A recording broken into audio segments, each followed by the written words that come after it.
Olá, pessoal. Eu sou a professora Marcela Monteiro e hoje, dando continuidade à nossa disciplina, nós vamos falar dos estuários. Bem, para começar, eu queria que vocês se situassem, né, se localizassem um pouco para vocês entenderem o que é um estuário. Então, se nós olharmos aqui para a esquerda, vocês vão ver que aqui tem o oceano e aqui à direita nós temos o que seria a montante de um rio. O estuário, ele é essa zona aí de transição entre o continente e o mar, por isso ele está localizado aí nessa zona onde a água do oceano e a água do rio se encontram, tá? Então, basicamente, o estuário é essa zona caracterizada por esse encontro de águas. A seguir, eu trouxe para vocês aqui algumas das classificações que são diferentes entre si, para que vocês possam entender um pouco mais do que é um estuário. Então, Pritchard ele afirma que um estuário é um corpo de água semi-fechado que possui conexão com o mar, onde a água salgada é diluída pela água doce proveniente da drenagem continental. Olha aí, então a caracterização de Pritchard é baseada justamente, né, nessa diluição. Ocorre a mistura dessas águas e durante essa mistura a água da drenagem, ou seja, a água do rio, ela acaba diluindo a água do mar. Já o conceito de Fairbridge diz que um estuário ele é uma reentrância de mar num vale fluvial que se estende até o limite de propagação da maré dinâmica, ou seja, olha o que esse conceito nos diz, que é a entrada do mar, não é, num vale fluvial, e que o limite do estuário ele vai até o alcance da maré dinâmica. Lembrem-se, a maré dinâmica é aquela maré que ocorre onde eu tenho subida e descida do nível d'água, mas não necessariamente salinidade. Tá? Então, quando a água do mar ela vai adentrando sobre o canal fluvial, acaba que parte dessa água, né, ela é empurrada de novo em direção ao continente, e aí eu tenho regiões em que eu vou ter subida e descida do nível do rio, não necessariamente água salgada, mas essa subida e descida do nível do rio, que é chamada maré dinâmica. Já o conceito de Dalrymple, ele fala que estuário é a porção mais ajusante, né, ou seja, ali próximo da desembocadura, de um vale afogado, que recebe sedimentos fluviais e marinhos e que contém faces sedimentares aí que são influenciadas tanto pela maré, pelas ondas e pelos processos fluviais. Dalrymple já leva em consideração a questão dos sedimentos e, de fato, né, os estuários, por eles estarem justamente nessa zona de transição entre rio e mar, eles vão receber sim sedimentos dessas duas fontes e esses sedimentos vão ser influenciados aí em maior ou em menor grau, né, dependendo do estuário da área, pela maré que ocorre dentro do estuário, pelas ondas ali na zona costeira e pelos processos fluviais, né, que são aí os processos do rio. O último conceito que eu trouxe para vocês é o conceito de Kierv, que ele fala que o estuário é um ambiente costeiro que apresenta conexão restrita com o oceano adjacente. Olha aí, então é um ambiente na costa que tem uma conexão, né, com o oceano adjacente e que permanece aberta pelo menos intermitentemente, né, essa conexão. Kierv, ele divide o estuário em 3 setores. Ele traz a zona de maré de rio, que é aquela parte fluvial, com salinidade praticamente igual a zero. A zona de mistura, que é onde ocorre a mistura entre a água doce e a água salgada.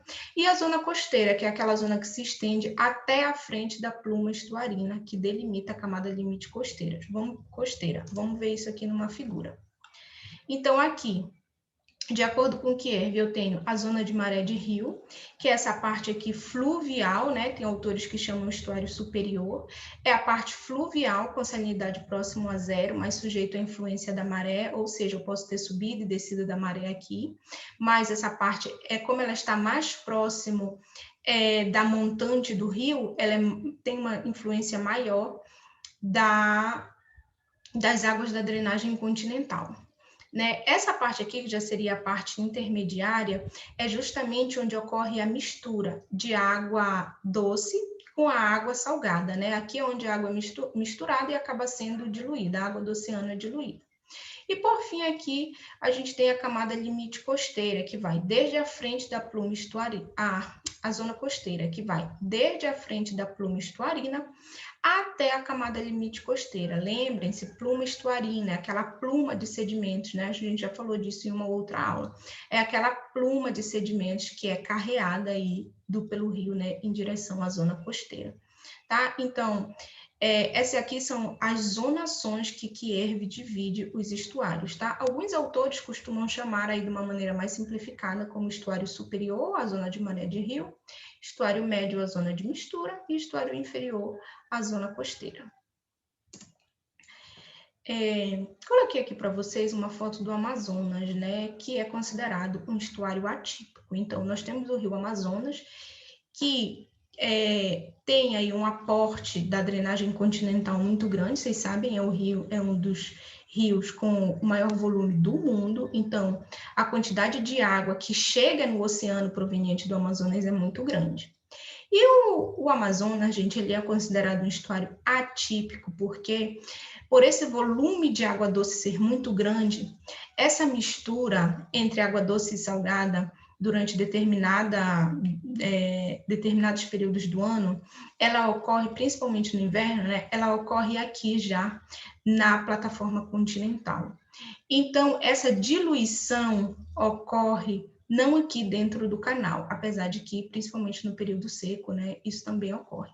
Mas no período chuvoso, quando o volume do rio é muito grande, a água doce, ela vem aqui até a zona costeira e acaba sendo diluída já aqui fora, tá? Então, por isso, o Amazonas, o nosso estuário amazônico, ele é considerado como um estuário atípico.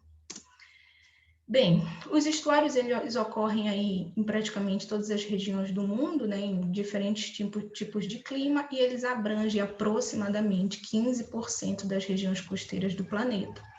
Eles são bem mais desenvolvidos ao longo de plataformas continentais extensas, como é o nosso caso, né? Aqui na região norte, nós temos uma plataforma continental extensa, chega aí a centenas de quilômetros, e sobre áreas que estão submergindo sobre a elevação relativa do nível do mar, tá? Ou seja, áreas onde o nível do mar está avançando.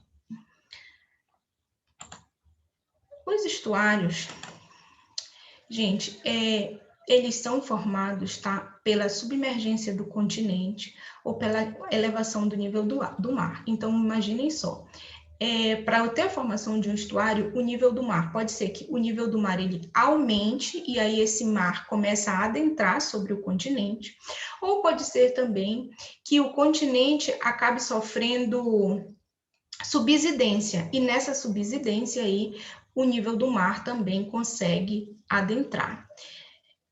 Desculpa, pode ser que o nível do mar sofra submergência, né? Então, quando eu tenho aí uma submergência, esse nível do mar, ele pode acabar adentrando no continente. Geologicamente falando, os estuários, eles são bastante recentes, gente. Eles têm aí aproximadamente, foram formados há 6, 7 mil anos, né? Então, se a gente pensar na escala de tempo geológica, esse é um período bem recente, eles foram formados agora no Holoceno. Bem, existem diferentes tipos de estuário e eu trouxe aqui para vocês os principais. Então, vamos lá. Vamos começar aqui pelos estuários que têm origem fluvial. Esses foram formados durante a transgressão marinha. Lembrem-se que durante a transgressão marinha, o nível do mar, ele avança sobre o continente, né? E o contrário ocorre durante a regressão marinha. Então, quando o nível do mar avançou sobre o continente, as águas marinhas acabaram invadindo algumas áreas continentais. E isso deu origem aí aos chamados estuários fluviais, né? Então, imaginem só. Aqui eu tenho o que seria o mar, e aí essa água, esse nível do mar, ele acaba adentrando, tá? Aqui o continente. E aí, então, eu tenho essa região aí de mistura entre a água salgada, que vem do mar, né? E a água doce da drenagem continental. Os estuários também podem ser do tipo fiordes. Esses estuários, gente, eles são comuns ali, por exemplo, no norte da Europa, né? Que são já regiões frias, E esses estuários, eles se formaram porque, lembrem-se que antes do Holoceno, nós tivemos o Pleistoceno. Durante o Pleistoceno, nós tivemos um período glacial. As calotas polares, né, estavam bem formadas. E o peso, a pressão dessas calotas polares sobre os canais de rio acabou afundando esses canais. E esse afundamento dos canais permitiu que o nível do mar avançasse sobre eles. Então, aí o mar entrando, né, no continente, nesses canais continentais, acaba ocorrendo essa mistura de águas aí do mar e água doce. Então, imaginem só, né? Aqui eu tenho o que seria o oceano, aí minha zona costeira, e aqui seria o canal fluvial, que acabou afundando. Quando o canal fluvial afunda, a água da zona costeira tem acesso a esse canal, tá? Então, aqui seria, se a gente for olhar aqui do ponto A para o B, que seria daqui para cá, vocês veem aí que nós temos aqui uma chamada soleira. E essa soleira, gente, ela se forma justamente porque durante esse período de afundamento, né, quando as calotas estão exercendo essa pressão em uma determinada área. Em outras áreas, essa pressão não atua e aí acaba que elas não sofrem esse rebaixamento, tá? Então, aí se forma essa soleira. Aí aqui um exemplo para vocês. Geralmente esses estuários de fiord, eles são estreitos e bastante profundos. Bem, nós também temos o estuário que é o chamado construído por barra. Esse estuário, como vocês estão vendo aqui na figura, o nome dele, né, já diz, a característica dele é essa barra formada aqui fora, é uma barra formada pelos sedimentos que são transportados pelas correntes, e esses estuários, eles se formaram durante a inundação de vales, também durante a transgressão marinha, né? Então, o nível do mar aumentou e esses vales aí na região costeira acabaram sendo afetados nesse período. E a sedimentação, né, os sedimentos disponíveis aqui na zona costeira, eles acabam formando essas barras, e a gente tem alguns exemplos desses estuários aqui no Brasil, vou mostrar para vocês. Então, se a gente olhar aqui um perfil esquemático do A para o B, o que a gente vai ver, né? Seria aqui o estuário, e aí eu tenho aqui essa elevação, que nada mais é do que essa barra arenosa aqui. Olha um exemplo para vocês, é o Complexo Estuarino Lagunar de Canané e Iguape, que fica em São Paulo.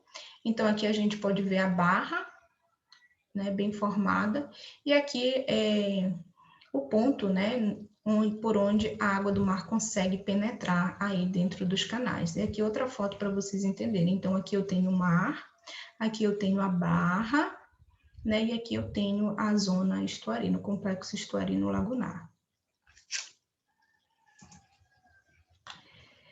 Bem, por fim, nós também temos os chamados estuários tectônicos, né? Esse aí o nome já está dizendo, ele foi formado por processos tectônicos, principalmente aí falhas geológicas, né? Quando eu tenho, lembrem-se lá quando vocês estudaram geologia, quando a gente tem uma falha geológica, muitas vezes a gente tem um rebaixamento de alguma zona. E aí, por conta desse rebaixamento, né, foi um lugar rebaixado, por onde já passava o rio, e aí o nível do mar conseguiu adentrar. Então, aí nesse caso se formam os chamados estuários tectônicos. Bem, uma característica marcante, gente, dos estuários é a distribuição da salinidade. Justamente por a gente ter essa mistura de água doce e água salgada, a salinidade ela tende a variar bastante nas diferentes porções do estuário.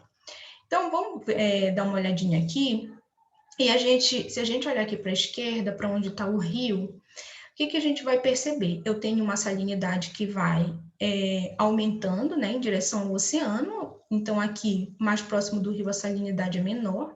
E à medida que a influência do oceano aumenta, quanto mais próximo do oceano, a salinidade ela aumenta. Até que chega uma hora aqui na desembocadura que a salinidade já é muito próxima, né, da salinidade costeira.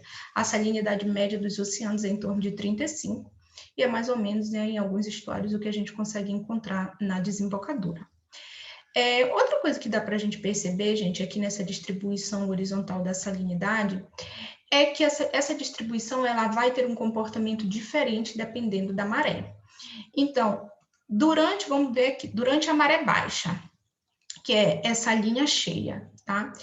Eu tenho bem aqui, mais próximo do rio, mais distante do rio, 10 de salinidade. Mais na frente eu tenho 20, né? E lá mais em seguida eu tenho 30. Só que se a gente for comparar isso com a maré cheia, o que acontece? Esses mesmos 10 de salinidade, eles estão mais dentro do continente, justamente porque quando a água do mar entra, ela acaba empurrando essa água doce, e aí essa água ela vai sendo empurrada em direção a montante, né, mais próximo aí da cabeceira do rio. Então, por isso que a salinidade ela muda um pouco nos ciclos de enchente e nos ciclos de vazante, tá? Chamada maré baixa, maré alta. Então, de modo geral, a gente tem esse gradiente que ele sofre variações em função da entrada da maré. Bem, se a gente for pensar agora na salinidade vertical, ou seja, né, na superfície e no fundo do estuário, nós vamos ver aí alguns padrões. De acordo com os padrões observados, a gente pode classificar o estuário em 3 tipos. Então, o primeiro tipo que eu coloquei para vocês é o chamado verticalmente homogêneo. Então, olhem só uma coisa, aqui eu tenho a salinidade menor, né, próximo do rio, aí depois vai aumentando em direção ao oceano. Entretanto, verticalmente, desde a superfície até o fundo, essa salinidade ela não muda. Olha aqui, é 20 na superfície e 20 no fundo. 15 na superfície, 15 no fundo. Então, se eu traçar um perfil vertical de salinidade nesse estuário, o que eu vou ter é praticamente essa linha reta, desde a superfície até o fundo, né? Uma salinidade muito próxima.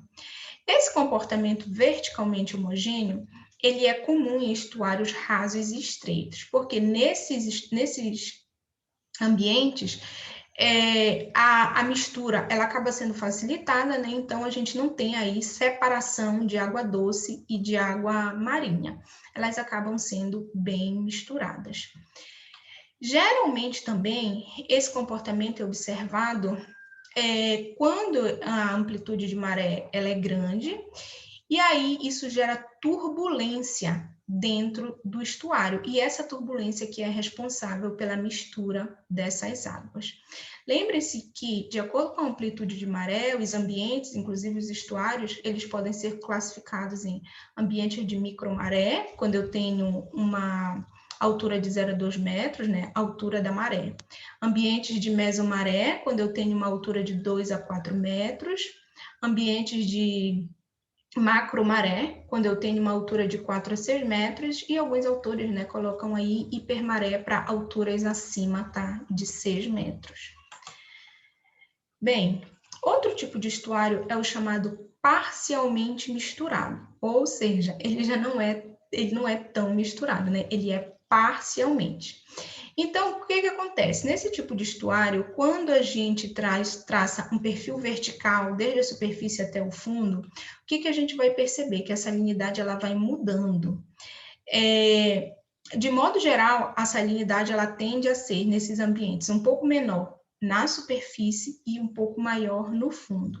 Lembrem-se que a água do mar, que tem mais sal, ela é mais densa, justamente, né, pela maior quantidade de sais.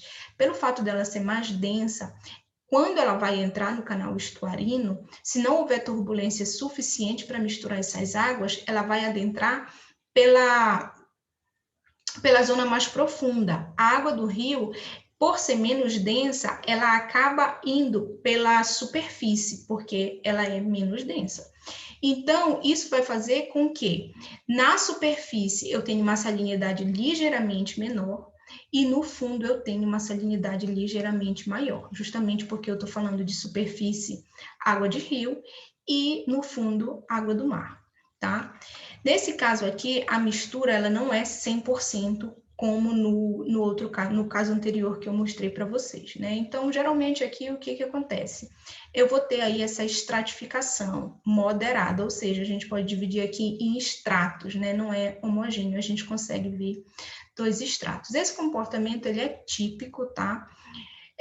de ambientes, de estuários que têm aí uma similaridade na descarga fluvial e na maré, né? Quando essas forças aí, a energia consegue ser similar. E, por fim, eu tenho os chamados estuários de cunha salina.